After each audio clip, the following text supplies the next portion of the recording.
ओडिशा होची देशर चतुर्थ सर्वाधिक धान उत्पादनकारी राज्य एवं ए वर्ष बहुत भल फसल मध्य ओडिशार चाषी माने करिसंती।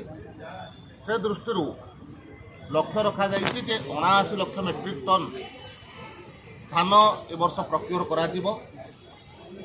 से दृष्टि ये सबु कथा को ध्यान रखिक केंद्र मंत्री धर्मेंद्र प्रधान केंद्र खाउटी मंत्री बा खाद्य मंत्री जे अच्छा पीयूष गोयल को चिठी लिखिं जे अधिक 10 लाख मेट्रिक टन उषुना चाउल प्रक्योर करा जाऊ एफसीआई की से निर्देश दिंतु।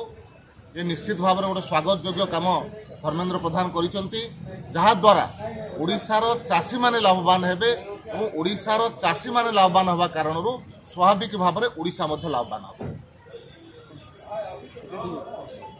ठीक है